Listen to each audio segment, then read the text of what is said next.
Boa tarde a todos. Sejam todos muito bem-vindos à União Municipal Espírita de Petrópolis. Vamos dar início a mais uma palestra nesta tarde. Bom que podemos estar aqui hoje, né? Os que não puderam vir, mas que sejam também alcançados pela espiritualidade amiga. Vamos fazer uma página para a ambientação da palestra, do livro de Francisco Cândido Xavier, pelo Espírito de André Luiz, Sinal Verde. Na via pública, a rua é um departamento importante da escola do mundo, onde cada criatura pode ensinar e aprender. Encontrando amigos ou simples conhecidos, tome a iniciativa da saudação, usando cordialidade e carinho sem excesso. Caminhe em seu passo natural ou dentro da movimentação que se faça precisa, como se deve igualmente viver, sem atropelar os outros. Se você está num coletivo, acomode-se de maneira a não incomodar os vizinhos.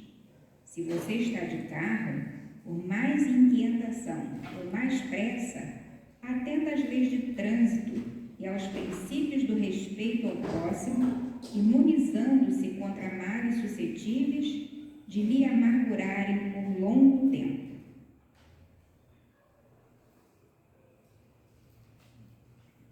Recebendo as saudações de alguém, responda com espontaneidade e cortesia.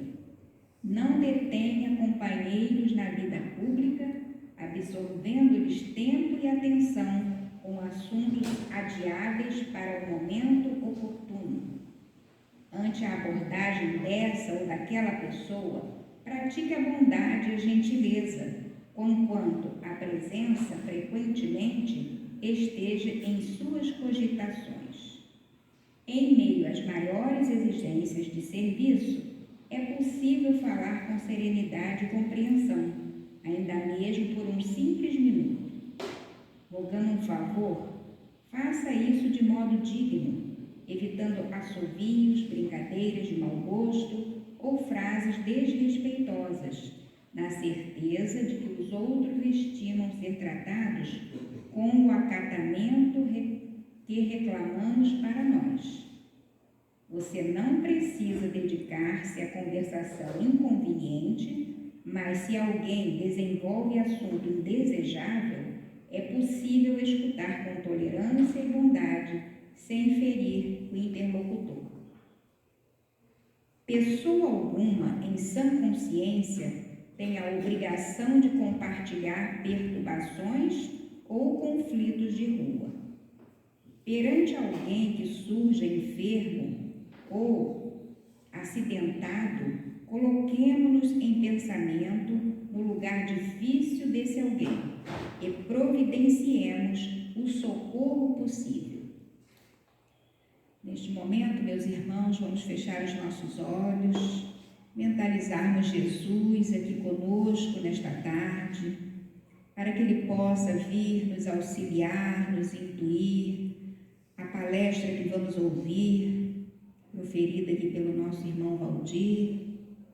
Pedimos também a espiritualidade amiga que possa abençoar todos aqueles nomes que são trazidos com tanta fé para serem colocados aqui na cestinha. As nossas águas, Senhor, sejam magnetizadas para que todos que a beberem possam se sentir melhores. Assim, Mestre Jesus, nós vamos te pedir permissão para darmos por aberto mais esta reunião pública. Que possamos permanecer na vossa presença hoje e sempre, que assim seja, graças a Deus. Com a palavra, nosso irmão Valdir.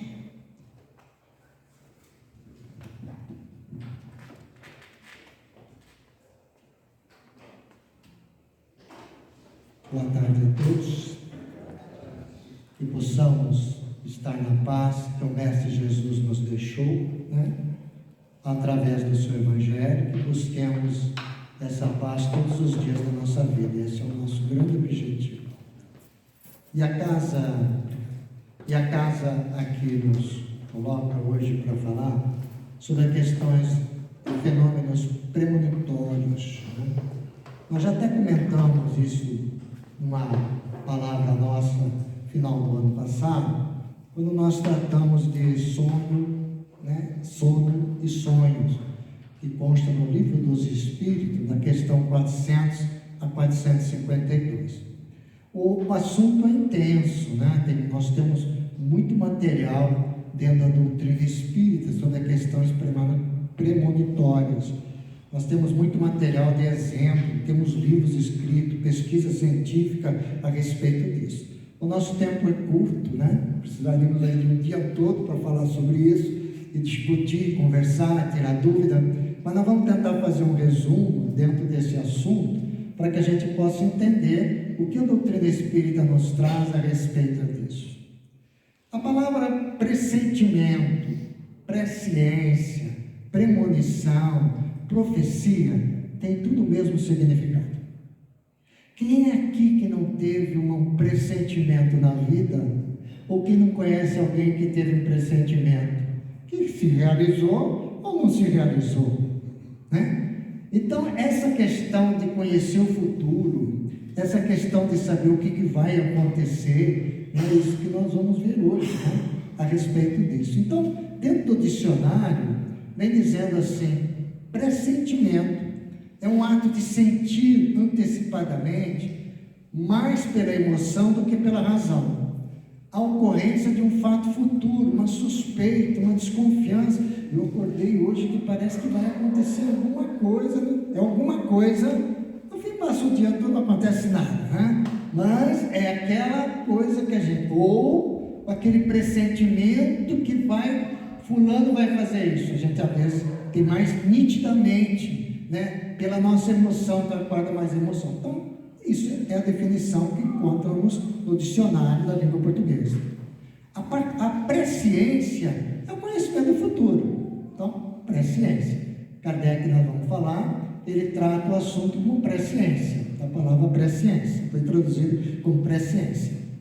Premonição é uma sensação de pensamento, é um sonho bem nítido, né, etc., do que está para ocorrer. Então, nós vamos ver, né, um acontecimento que deve ser tomado como um aviso, um presságio, uma advertência. Ele é um pouco diferente do pressentimento. O pressentimento, a gente tem essa sensação. A premonição, as coisas parecem mais nítidas dentro de nós. Então, provavelmente, nós temos pressentimento, às vezes, e às vezes até premonição daquilo que vai acontecer. E às vezes acontece. E a questão da profecia, que é tudo junto, só que, dentro da definição da palavra profecia, essa predição do futuro é dada por uma inspiração divina. Então, na realidade, né, quando a gente fala o profeta, que teve aquela visão do futuro, ou colocou aquela visão do futuro, para ele, para a profecia, foi uma dádiva divina que ele trouxe através dos seus pensamentos. Então, na realidade, é tudo aqui é descobrir o futuro. Quem é que não quer descobrir o futuro? Alguém aqui não quer? A gente pode até, né? E tem muitas pessoas que descobrem o futuro, nós vamos ver hoje. Olha na mão, fala que vai acontecer e acontece. Isso não é descobrir o futuro, né? Então, nós temos as nossas questões que nós buscamos dentro do nosso ser, que a gente vê na nossa mente que pode acontecer, assim como também nós temos pessoas que digam para nós o que vai acontecer conosco, né? Então, nós vamos fazer, aí entrando na questão, já para o Espiritismo. Para a doutrina espírita, a premonição é uma faculdade psíquica do ser. Todos nós temos, que permite a antecipação de acontecimentos futuros. É uma espécie de mediunidade, né? E todos possuem a mediunidade, conforme vem nos colocando Kardec, no Livro dos Médiuns. Todos nós temos, umas em maior ou menor grau. Mas a doutrina nos traz aspectos. O que acontece?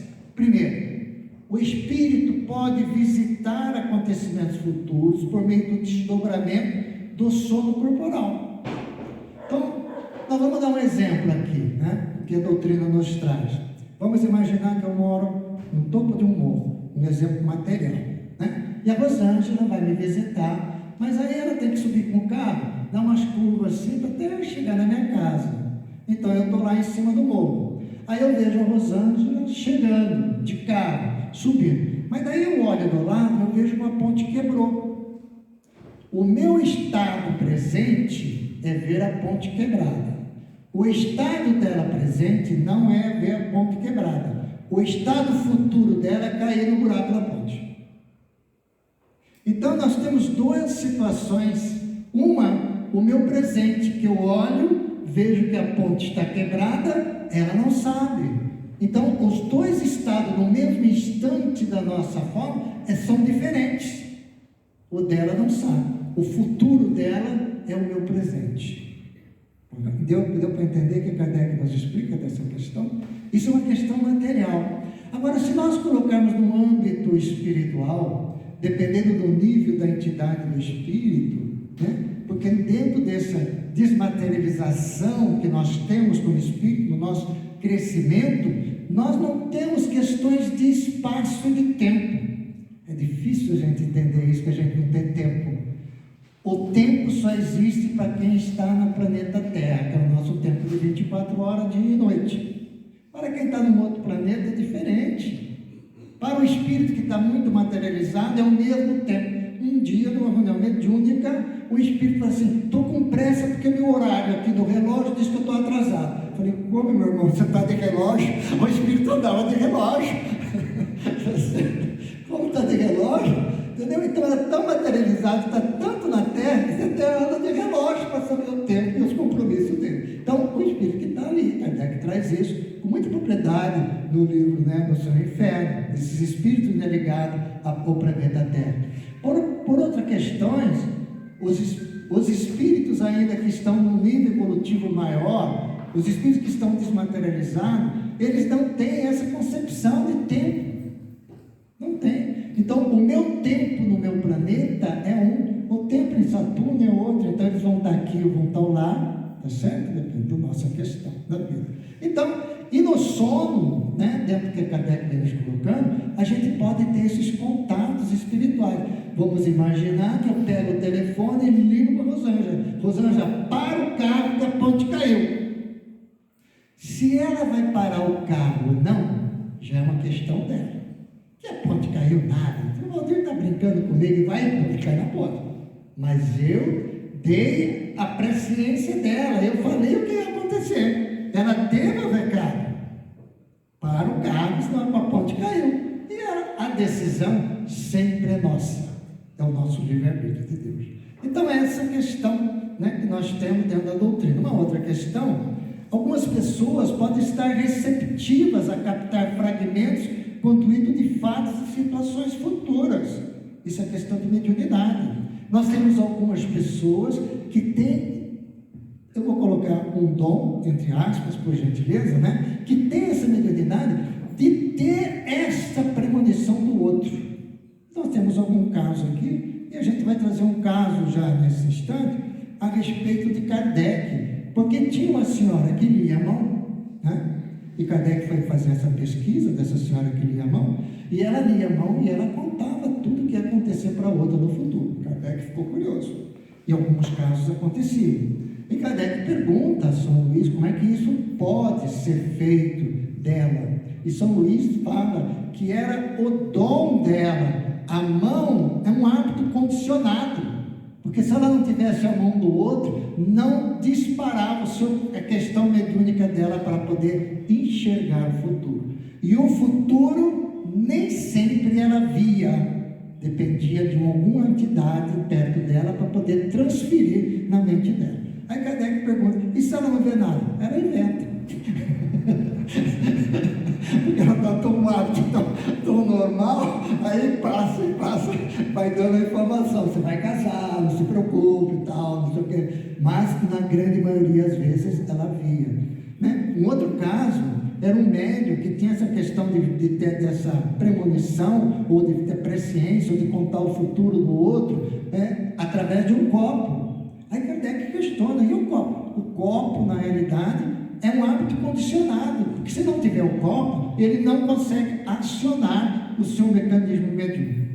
Percebe, né? Que às vezes esses hábitos condicionados faziam. Então ele olhava no copo, aí ele via o futuro, falava, as pessoas iam lá conversar. Então esses hábitos condicionados de quem lê, de quem não lê, são condicionamentos, mas a pessoa tem efetivamente esse tipo de mediunidade de prever o futuro, né?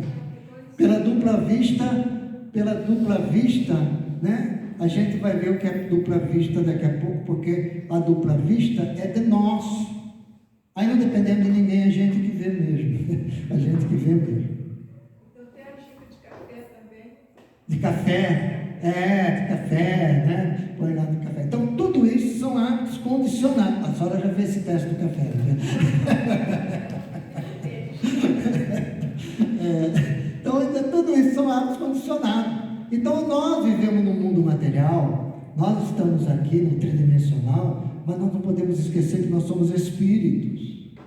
As mesmas condições dos espíritos desencarnados, só não estamos presos no corpo. Mas às vezes a gente dorme. Quem não dorme aqui, né? Às vezes a gente dorme. Depois de uma certa idade, só passamos para lá, às vezes a gente dorme. Mas nós dormimos. E nós dormindo, nossa entidade, nosso espírito se desloca um pouco. E tem contato e relações com os outros. E a gente às vezes não percebe, mas acorda com esses pressentimentos. Então nós vamos ver que na questão A Gênese, né, desse livro A Gênese, no seu capítulo 16, Kardec faz toda a questão de uma teoria de pré-ciência. Cabe aqui nesse capítulo um seminário de 2 dias para a gente estudar. Então só colocamos aqui em 10 minutinhos, né? Então nós vamos ver que premonição da vinda de Jesus. As questões premonitórias, elas já é do tempo, não é de agora. Não foi a doutrina espírita que trouxe isso. Isso é de muito tempo, já das profecias, e muito antes de Moisés, né? Os magos, na realidade, do Oriente, os magos, na realidade, todos eles tinham essas questões mediúnicas de fazer essas previsões a respeito desses assuntos. Mas a premonição da vida de Jesus, nós vamos encontrar muitas no Antigo Testamento, né? Quando a gente fala antigo, mas ele é o histórico dos hebreus, é a vida dos hebreus. Ali nós temos a parte moral e as partes que eles colocaram ali para questões da época necessárias, talvez, para a questão da administração civil, né? Para a questão dessas questões do povo da época. Mas a questão moral, as profecias que nós temos lá, muitas delas se realizaram. Então nós vamos ver que Isaías, principalmente o profeta, traz muitas profecias da vinda de Jesus. Trouxe uma aqui para exemplo. Porque um menino nos nasceu, um filho se nos deu, e o principado está sobre os seus ombros, e o seu nome será maravilhoso, conselheiro, Deus forte, Pai da eternidade, príncipe da paz. Ele está prevendo já em outros versículos a vinda de Jesus. É muito interessante essas questões, porque até o jeito que Jesus ia morrer está previsto na Bíblia. A forma que ele ia morrer está previsto na Bíblia. Então nós vamos ver um exemplo aqui em Salmos, nos Salmos, né? Os Salmos: por alimento me deram fel, e na minha sede me deram a beber vinagre. Né? Foi como Jesus, né, morreu na cruz, né? O vinagre aqui, a gente não pode entender que é o nosso vinagre. É um vinagre diferente, era feito de uva primeira que saía, né? Era um pouco mais fraca, muito utilizada pelos romanos, porque na Palestina, naquela época, muito calor, no verão, e eles tomavam aquilo ali, né, como se fosse água, porque diz que refresca. Então, não é um vinagre que nem a gente conhece, então, era aquele vinagre ali que o pessoal bebia, com um pouco alcoólico, né? Então, nós vamos ver que as predições do Evangelho, nós também vamos encontrar na Gênesis. Também cabe um seminário de 2 dias para falar sobre elas, tá certo? 2 dias. Então, na Gênesis, nós temos lá no capítulo 16, no capítulo 17, desculpa, no capítulo 16, Kardec fala sobre a presciência do futuro, e no 17 ele vem colocando todas as questões das predições do Evangelho. Vamos ver também, né, as premonições que Jesus nos colocou. Estamos lá no Evangelho, Mateus, Marcos, Lucas e João. Tem muitas. Se a gente fosse trazer todas elas aqui, só falaríamos sobre as premonições de Jesus. Mas uma delas muito interessante, os discípulos estavam no templo junto com Jesus. Eles estavam em Jerusalém. Aí eles saem do templo, conforme relatado no relato de Mateus, o evangelista. Eles saem do templo e começam a falar para Jesus, admirando as pedras do templo. Ó mestre, olha que templo, olha que tamanho de pedra. Dizem que era muito bonito o templo, né? Construído por Salomão. Então, olha que bonito, olha, né? Já tinham sido destruídos, já tinham reconstruído esse templo. Olha só, aí Jesus olha para eles e fala assim: vocês estão vendo tudo isso? Estava todo mundo vendo, né? Eu lhes garanto que não ficará aqui pedra sobre pedra, serão todas derrubadas. Como é que poderiam derrubar umas pedras monstruosas? E Tito, no ano 70, na realidade, ele chega em Jerusalém no ano 67, cerca Jerusalém, porque nessa situação os hebreus estavam revoltados demais contra Roma. Roma dominava a região, mas eles estavam, né, revoltados, brigavam, não sei o quê. Então o imperador mandou seu filho Tito, vai lá e destrói tudo aquele negócio lá. Tito chegou e pensou que fosse fácil derrubar o templo. No ano 67, ele só conseguiu derrubar o templo 3 anos depois. Então a gente vê que o templo era uma fortaleza, né? Tito, os romanos devastam Jerusalém, mas demoraram 3 anos de combate, porque o que aconteceu? Os judeus ficaram dentro do templo, né? Muitos deles ficaram dentro do templo. E nós vamos ter a questão da diáspora. A segunda diáspora é quando um povo sai daquela região. Então Tito fez, o romano, né, fez com que os judeus se espalhassem novamente, já que era a segunda vez, pelo mundo todo. Então nessa questão Jesus já tinha previsto isso. Então é uma premonição que Jesus nos deu. Existe uma premonição que ainda não se realizou por completo de Jesus. Está lá no Evangelho. Ela diz assim: e este Evangelho do Reino será pregado em todo o mundo. Ó, aqui nós paramos e fazemos uma observação. Por quê? Jesus tinha proibido, ou tinha falado para não ir, que os seus discípulos saíssem da Palestina. Não vá pregar aos gentios. A palavra gentil quer dizer todo mundo que não era, né, hebreu. Então não vá pregar aos gentios, né? Então eles tinham que pregar naquela região de Israel, né? Vamos chamar assim, né? Daquela época. Mas Jesus, nesta colocação de Mateus, que Mateus escreve, diz assim: este Evangelho do Reino será pregado em todo o mundo. Então ele já muda o foco de todo mundo, salvo então, já estava prevendo que o Evangelho sairia da realidade daquela região de Israel. Depois ele completa: em testemunho a todas as gentes, então virá o fim. Então quer dizer, quando todo mundo tiver conhecimento do Evangelho de Jesus, termina o fim. Mas a gente tem que entender que algumas palavras do Evangelho, o fim não é a morte, destruição do planeta. O planeta vai se destruir por si só, entendeu? Esse planeta aqui, conforme a ciência nos traz, a duração dele é 10 bilhões de anos. Já passamos 4,5, então falta 5 bilhões e meio. É pouco tempo, né? Isso daí é ciência. Então é uma coisa que eles estão analisando todo o universo e sabem que os planetas morrem, os planetas nascem, tá certo? E sabem que a Terra uma hora vai, né? Vem um buraco negro aqui e leva todo mundo embora. Mas não era isso que Jesus estava falando. Quando ele diz, então virá o fim de uma era, o fim de um momento, o fim daquilo que nós estamos passando, ou que a humanidade estaria passando naquele momento. Então, quando todo mundo entender o Evangelho de Jesus na sua essência, não nas questões do Evangelho, mas na essência de perdoar o irmão, de ser indulgente, de ser benevolente, de perdão, né? De todas essas questões morais que Allan Kardec nos traz no livro Evangelho segundo o Espiritismo, quando toda a humanidade entender isso daí, na realidade é sinal que a gente já mudou de patamar, né? Já estamos aí num outro nível evolutivo. É nesse sentido que Jesus veio falando. Porque não adianta nada nós crescermos aqui se os nossos irmãos em outros lugares ainda estão bárbaros. A humanidade, o planeta como um todo, não cresceu. Ah, mas eu já sei, eu vou embora daqui. Não vai, porque todo mundo está interligado. A gente vai segurando um ao outro e vai ajudando um ao outro. Então é nesse sentido que o Evangelho vem nos dizendo a respeito desse assunto, né? E os sonhos premonitórios? Muita gente tem sonho premonitório. Este livro aqui, né, desse pesquisador Ernesto Bozano, no começo do século passado,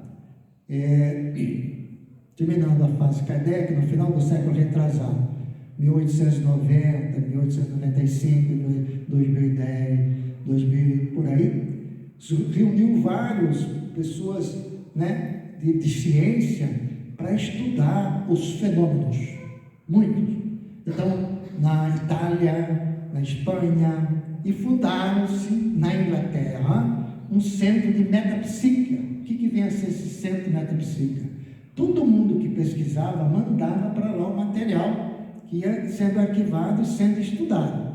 Então, nós temos, neste período de mais ou menos 50 anos, um material imenso de estudo metapsíquico, ou seja, de pessoas que eram médium, outros estudavam 2, 3 anos materializações, outros estudavam, e Ernesto Bozano, né, italiano, ele começou a estudar, além de outros estudos, fenômenos premonitórios. Aqui tem 180 casos de fenômeno premonitório.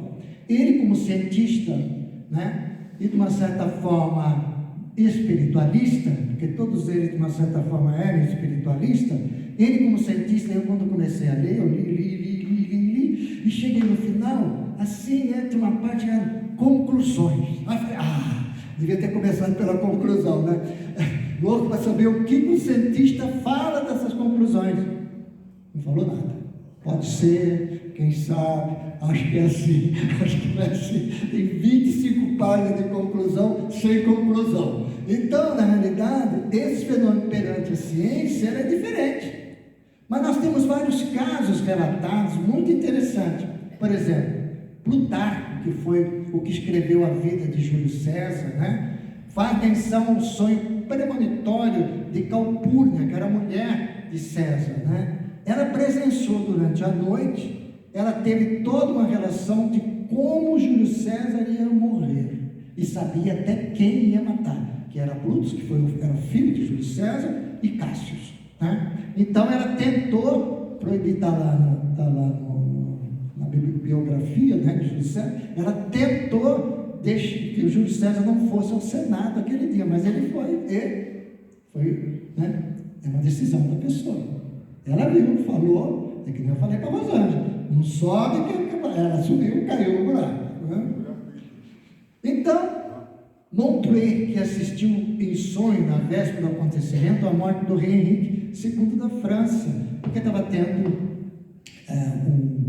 não é campeonato, né? O pessoal pega os golpes de lança, um torneio, né? Estava tendo um torneio e ele previu que o rei ia ser morto por uma lança.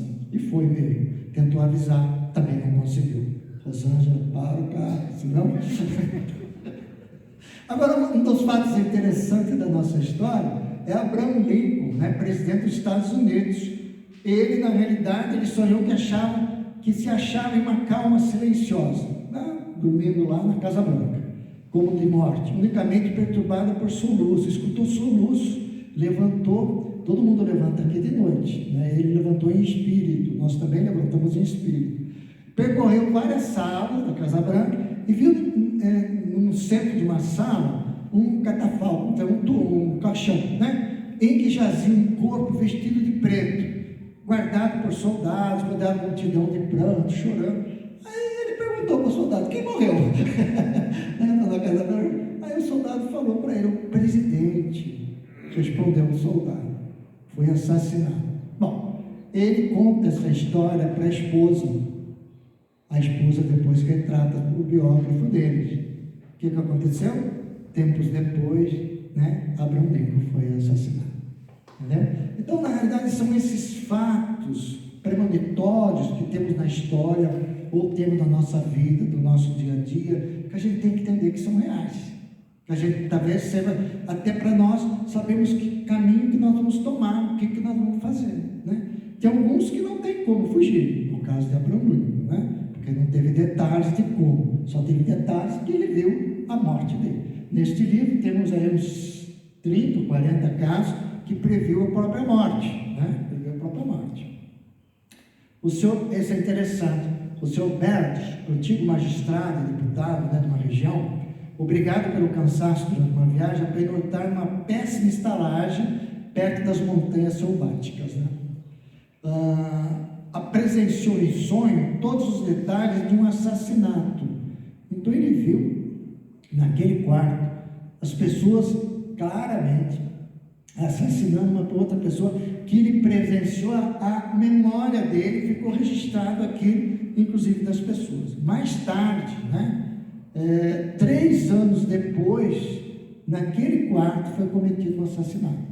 E ele, lendo a notícia no jornal, ele viu, lembrou e denunciou, porque ele sabia quem era. Entendeu? Quem tinha morrido, na realidade ele até conhecia, né? Era um advogado chamado Victor Arnaldo. E ele sabia quem tinha cometido aquele crime. Então, nós imaginamos que essas questões premonitórias, como no espaço não tem tempo, o tempo é nós aqui fazemos. Não é interessante, né? Atos dos Apóstolos, né? O Atos dos Apóstolos é um livro que fala sobre a vida dos apóstolos, mas principalmente a vida de Paulo, né? Saulo de Tarso, Paulo de Tarso, que vai estar junto com Lucas. Ninguém sabe o autor do livro Atos dos Apóstolos. Sugere que seja de Lucas, né? Ficou muito tempo com Paulo, que escreveu mais a parte da vida de Paulo. Então ela traz alguns relatos também dessas questões premonitórias, mas uma questão já que a espiritualidade vai ajudando Paulo, né, dessa forma. Nós temos no capítulo 16 uma coisa interessante, aí que Paulo e Bernabé estavam indo para Frígia, né, uma província da Galácia. Aí veio o Espírito Santo. Todas as questões, quando se fala em Atos dos Apóstolos do Espírito Santo, na realidade era o Espírito que falava, comunicava, porque eles eram médiuns. Nós temos as questões mediúnicas dessa época muito intensa, inclusive de voz direta, né? As instruções às vezes eram dadas para Paulo, onde ele fundava as igrejas, na voz direta, ou seja, uma entidade começa a falar e todo mundo fica escutando, na voz direta. Então, essas questões, eles achavam que era o Espírito Santo. Então, a igreja, na tradução, colocou como nome do Espírito Santo. Então, esse Espírito, né, anuncia, né, na realidade, eles impediram deles ir para a Ásia. Não, vocês não vão para a Ásia. Então, eles mudaram de caminho, obedeciam. Esse é um outro detalhe, eles obedeciam, olha só, né? Então, eles mudaram de caminho.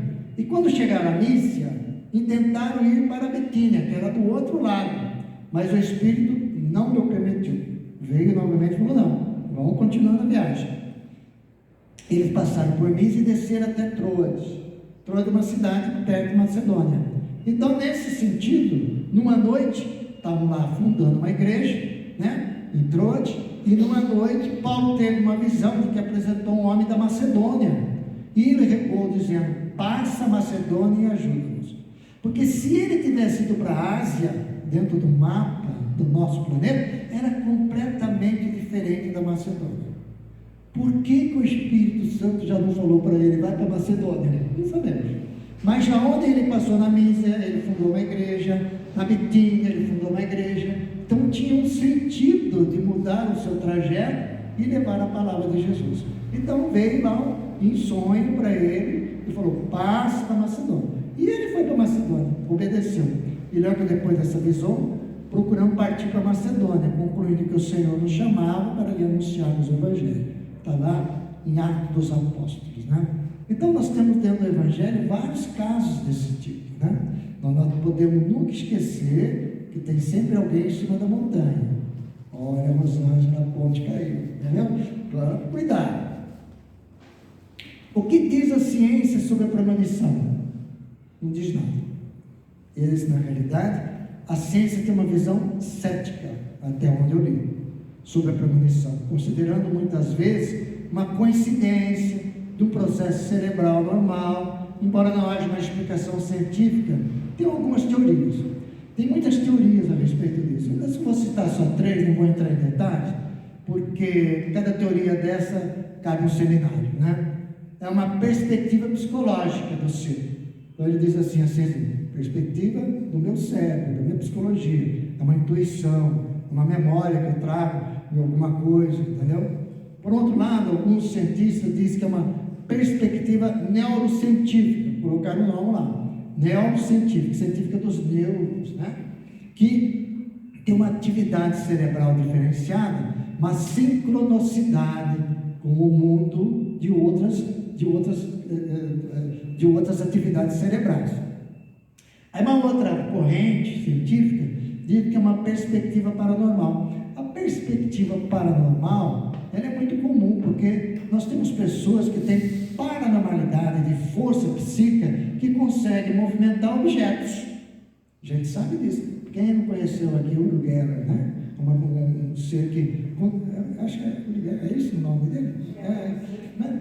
Ele conseguia, eu cheguei a ver na televisão os eventos dele, veio no Brasil e tal. Ele tinha uma força paranormal, né? E muitas pessoas têm essa força paranormal, de quando o pensamento consegue fazer esse tipo de movimento, uma percepção extrasensorial.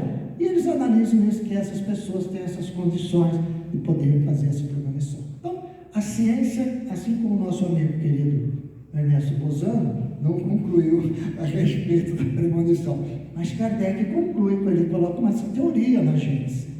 Muito clara essa teoria, tanto material como espiritual, por causa que o ser é desmaterializado, não tem tempo e não tem espaço. Mas a lei da liberdade, vamos ver no livro, a situação que começa no livro dos Espíritos, a grande curiosidade de Kardec a respeito dessa questão do futuro.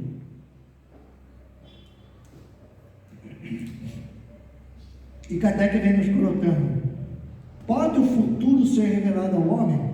Está no livro dos Espíritos, né? Aí os Espíritos respondem: em princípio, o futuro lhe é oculto, e só em casos raros, excepcionais, permite Deus que seja revelado. De uma forma do que vai acontecer, não as premonições, nem os pressentimentos, mas aquilo que vai acontecer, entendeu? Porque as pessoas ficam, hoje em dia, isso é muito comum, a ansiedade faz com que as pessoas fiquem desesperadas para saber o que vai acontecer amanhã. A pessoa nem cabe de ler uma notícia, já começa a cabeça a girar a mil para saber o que vai acontecer amanhã, dentro de um aspecto qualquer, seja o aspecto da vida. Então, não, temos que viver o presente, temos que viver a nossa vida. Então, este futuro, né, somente em casos excepcionais, pode Deus revelar ao ser. Com que fim o futuro se conserva oculto ao homem? Por que a gente não conhece o futuro? O futuro não nosso, particular, mas o futuro, por exemplo, de uma nação. O que vai acontecer daqui a 100 anos com o Brasil? Né? É um futuro. A gente podia conhecer, Deus podia dizer, daqui a 100 anos no Brasil vai acontecer isso. Mas isso não se realiza, porque depende muito do nosso livre-arbítrio, tá certo? Uma coisa é certa: o nosso futuro é o crescimento espiritual. Queiramos ou não queiramos, nós vamos crescer. Esse é o nosso futuro. Se a gente tem esta visão de futuro, que é o nosso crescimento espiritual, a gente trabalha para que isso se realize o mais rápido possível. Então, esse é o nosso futuro. Essa nós já sabemos, porque essas questões estão dentro da lei de Deus, que está na nossa consciência. Então, a gente sabe que vamos crescer. Mas eu sou assim, sou assado, está difícil de crescer. Não se preocupe. Todo mundo morre, todo mundo reencarna. Vamos ter várias oportunidades para isso acontecer, entendeu? Então, esse é o nosso futuro, é o crescimento até Deus. Então, se o homem conhecesse o futuro, hoje, que aí já é individual, entendeu? Aí já não é coletivo, é o meu futuro, está respondendo. Se eu me conhecesse o que ia acontecer daqui a 2 anos, 3 anos, né, negligenciaria o presente. Eu não viveria, porque vai acontecer. Por que eu vou me preocupar? Eu vou ter tudo isso e não obraria com liberdade, como a gente faz com liberdade. Porque eu dominaria a ideia de que, se uma coisa tem que acontecer, não adianta ocupar-se com ela, tentaria impedir o que acontecesse. Então, por isso, né, de nós não conhecemos o nosso futuro individual, é para que a gente possa trabalhar, é que a gente possa desenvolver, para a gente possa vencer essas dificuldades. Todo mundo renasce no nosso planeta para vencer. Ninguém renasce para sofrer, para vencer. Todos nós aqui, já nesse estágio que nós estamos, nesse planeta de expiação e prova, já temos muitas virtudes. Só que muitas delas estão abafadas para que a gente possa angariar outras virtudes na nossa vida, nesse crescimento espiritual. Então, tudo tem uma razão de ser, tudo está interligado. Se a gente conhecesse o nosso futuro é ser um espírito puro. Entende? Né? Mas, continua Kardec, se convém que o futuro permaneça oculto, por que permite Deus que seja revelado algumas vezes? Individualmente. Deus às vezes me permite que me revele esse futuro. Deus Espírito responde. Permite-o, quando o conhecimento prévio do futuro facilita a execução de uma coisa, ao invés de dificultá-la, obrigando o homem a agir de modo diverso do que faria, caso não tivesse este conhecimento. Rosângela, a ponta da quebrada, ela para o carro. Tá certo? Ela teve um aviso do futuro e ela parou o carro, desce o carro, não sobe, avisa as outras pessoas que estão. Então ela mudou. Então o futuro às vezes nos traz para a gente mudar o nosso rumo. Não raro também é uma prova. É uma prova. Que tipo de prova? É uma prova daquela dificuldade. Ele prevê a dificuldade, mas ele tem que enfrentar a dificuldade. Isso é uma prova.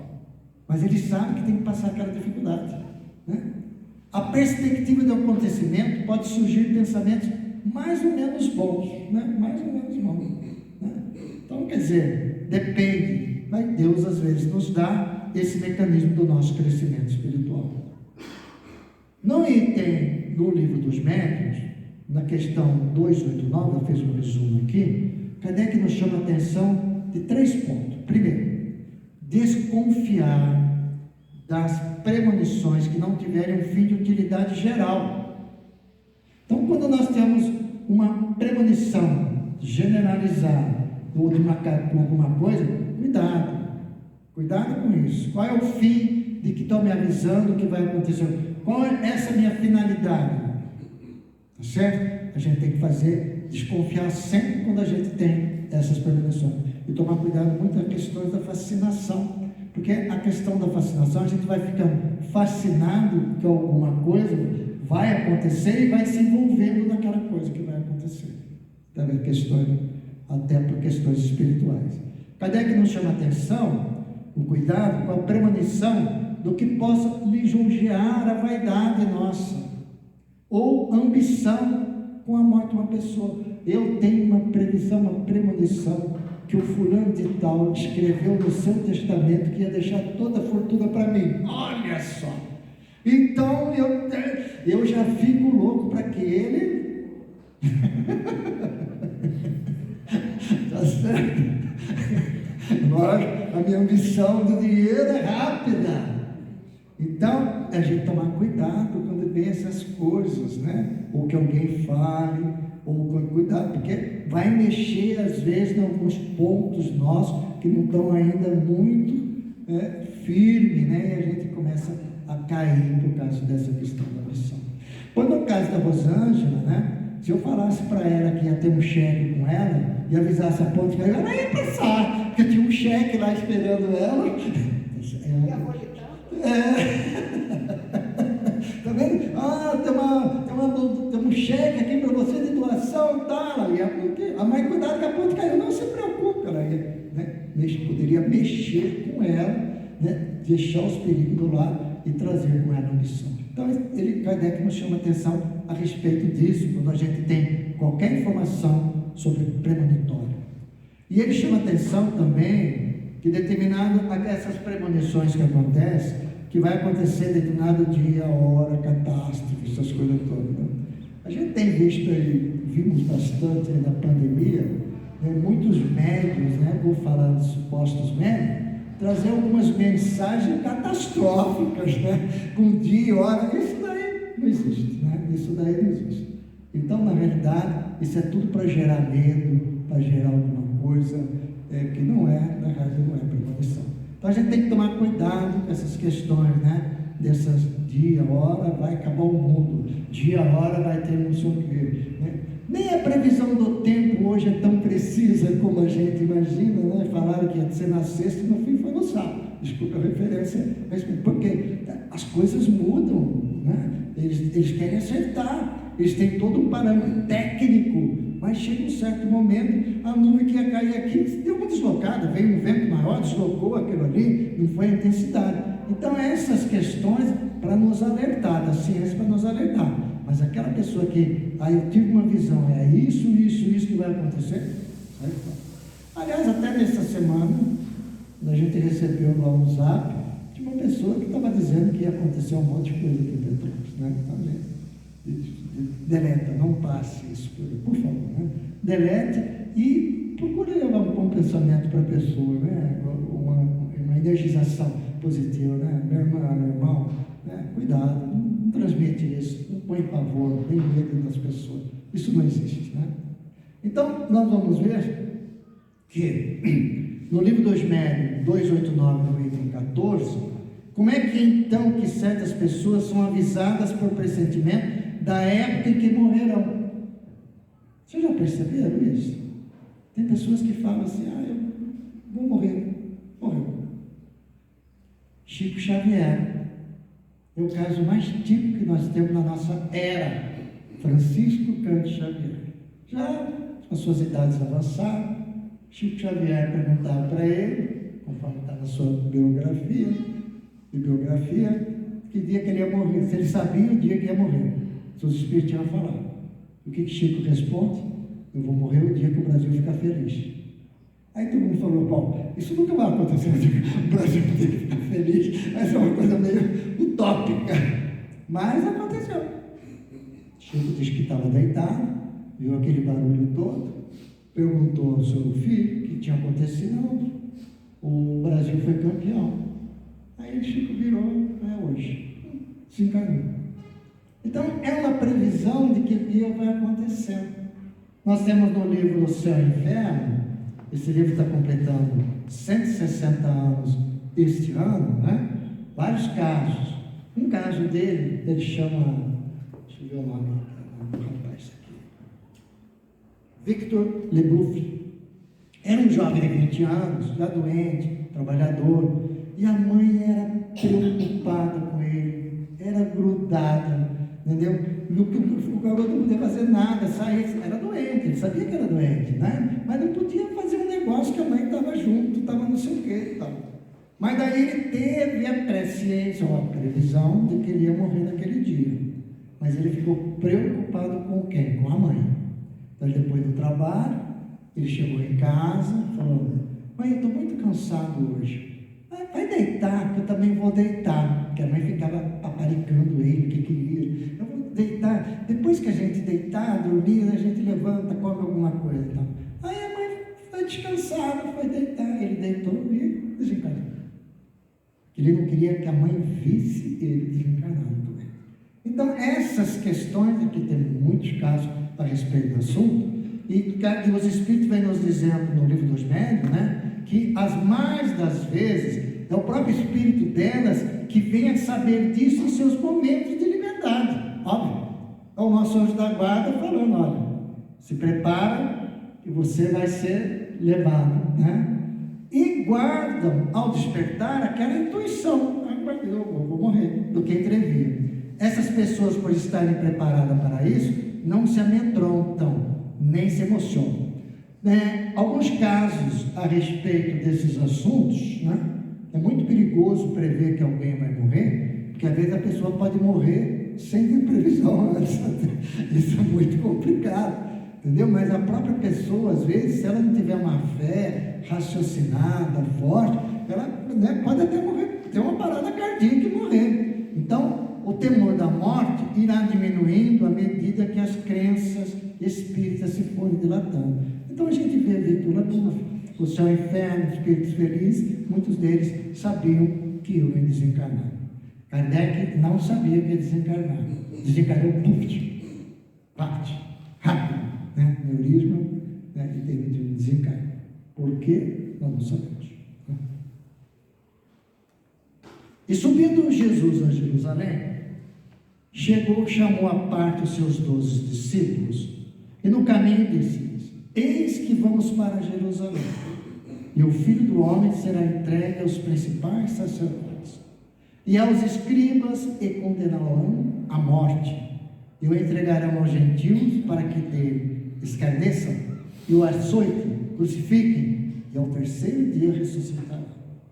Premonição da morte de Jesus por ele próprio, né? Está em Mateus. Dupla vista. Todos nós temos, é uma vista psíquica. O que se chama dupla vista, no Livro dos Espíritos 447, é ainda resultado da libertação do espírito, sem que o corpo seja adormecido. Talvez aqui a gente adormeceu, não podemos adormecer, mas sem a vez que o corpo está adormecido, o nosso espírito se desloca. A dupla vista, ou segunda vista, é a vista da alma. É um indivíduo em vigília, ver com os olhos da alma distante o futuro, pode também proporcionar pressentimento e premonições. Nós temos na história vários casos a respeito desses assuntos, dessa dupla vista. Quando se aproximaram uma questão do Evangelho, Jesus tinha essa vista psíquica, né, muito intensa, né? Então Jesus vinha com os discípulos para entrar em Jerusalém na Páscoa, aproximaram de Jerusalém, chegaram a Betfage, que é uma região para poder pegar, ao Monte das Oliveiras. Jesus enviou 2 discípulos, falou: vão ao povoado Betfage, que está logo adiante de vocês, logo encontrarão uma jumenta amarrada, com um jumentinho ao lado, desamarem-nos e tragam-nos para mim. Se alguém perguntar por quê, diz que foi o mestre que precisa, e eles vão entender. Então foi o que está no relato. Então Jesus via a distância, com sua vista psíquica, o que estava acontecendo lá. Então ele mandou, né? A gente não enxerga, mas Jesus enxergava. Está lá no Evangelho. Premonições com a dupla vista. Vamos ver alguns casos. Em Gênesis, o faraó conta a José o seu sonho. Todo mundo conhece, né? Que inclui 7 vacas gordas e 7 espigas, né? Boas, seguido de 7 vacas magras e 7 espigas secas. José interpreta. José filho de Abraão, ele interpreta, mas como ele interpreta, ele vê pela dupla vista dele, e ele via tudo o que ia acontecer. Então, o Evangelho está dizendo de interpretação, mas não, ele via. Então, ele viu dizendo que no sonho ia ter 7 anos de fartura e seguido de 7 anos de fome no Egito. Entendeu? Então, José era um médium, de uma certa forma um médium, mas ele tinha uma dupla vista muito aguçada de ver as coisas. Assim como as pessoas que leem a mão, também tem essas questões da dupla vista, que podem ver o futuro da pessoa, né? Lady Bolton, essa é muito interessante, né? Uma senhora, ela foi esposa de Richard Burton, que foi um explorador africano, né? Que quando ela conta nesse livro a vida com Richard Burton, né? The Life of Richard Burton, ela conta que foi o marido dela, que quando ela era muito jovem, andando por aquela cidade, andando para lá, para cá, ela encontrou uma boêmia chamada Agar Burton, né? Que viu o seu futuro. Essa boêmia viu o futuro, e tem um detalhe que ela publica no livro. A boêmia escreveu tudo que ia acontecer com ela, que ela ia atravessar o mar. Ela nunca, era jovem, nunca pensava em atravessar o mar, ir para a África, né? Que ia ter dificuldades muitas, relatando todas as dificuldades, relatando, né? Uma coisa eu falava, você vai ter dificuldade na vida, outra coisa eu falava, você vai ter dor na coluna, vai ter isso. Tem, não tem? A dor na sua paciência. É a verdade. Então, relatando as dificuldades dela, tá certo? E ela chega mais a um ponto de dizer que ela ia vencer, ia se casar com um homem da tribo dela, uma tribo que ela tinha na África, chamado Bolton. E tudo aconteceu. E depois, no final, ela diz assim: quando você casar, mostre esse papel para o teu marido. Entendeu? Então, é uma questão de dupla vista de ver, está escrito, e ela, na realidade, publica esse livro, né, dessas questões. Tá? Analisar, para nós encerrarmos. Analisar uma mensagem de Emmanuel, que está no livro Encontro Marcado, né? Ali nos diz assim: não tem toda a mensagem, somente pontueis alguns parágrafos. Quando analisares qualquer ocorrência menos feliz, premonições infelizes, procura ver o bem que permanece vivo naquilo ali e ativo por trás do mal aparente, que aparentemente esteja dominando a situação. Então, qualquer previsão que a gente tenha, qualquer coisa, vamos parar e analisar aquilo ali. Qual é o bem que aquilo ali nos traz? É um bem ou um mal? Não?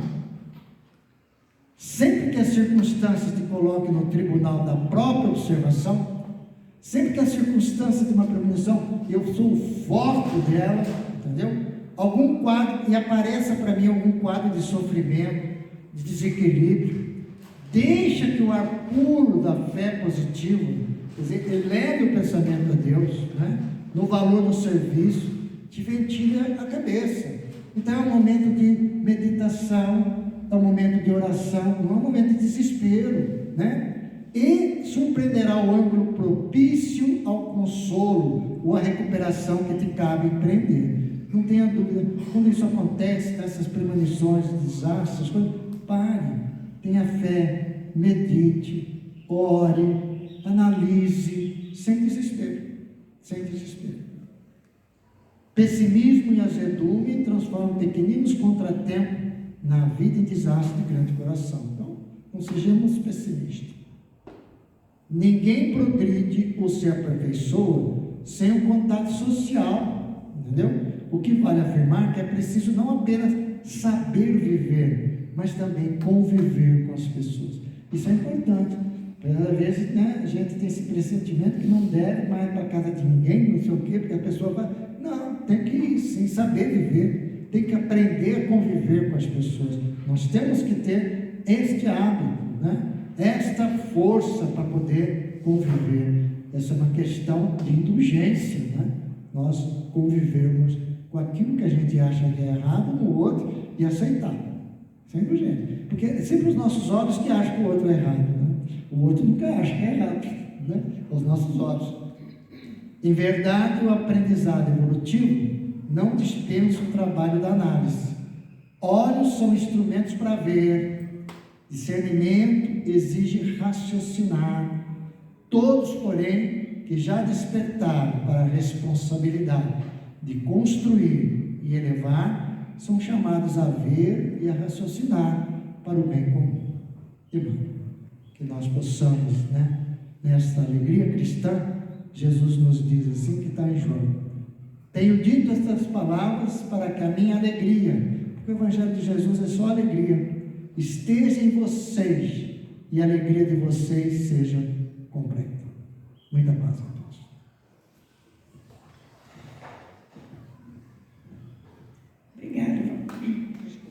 Obrigada, Valdir, por um excelente estudo nessa tarde, né? Para todos nós voltarmos para casa refletindo sobre tudo que ouvimos aqui hoje. Eu pedi a nossa irmã Neuza para fazer a nossa prece. A seguir eu vou dar os recados e vamos para o passe. Senhor Jesus, obrigado, Pai, pela oportunidade de estarmos nessa casa abençoada, que sempre nos abriga e que nos guia e que nos inclui da melhor forma possível. Permita, Senhor, que nós possamos estar atentos a estas boas intuições, para seguirmos o nosso dia a dia com paz, com tranquilidade, com serenidade, mesmo com os desafios que sabemos que temos que enfrentar. Permita, Senhor, que nesse momento de oração também, uma faísca do Teu amor, da Tua luz, vá até os corações onde estão perdidos, pessoas perdidas, desesperadas, em aflições. Obrigada, Senhor, por esse estudo de hoje. Obrigado pelos estudos que ainda acontecerão na casa hoje. E te agradecemos sempre, porque sabemos que estás conosco. Que assim seja. Graças a Deus. Nós temos aqui uma campanha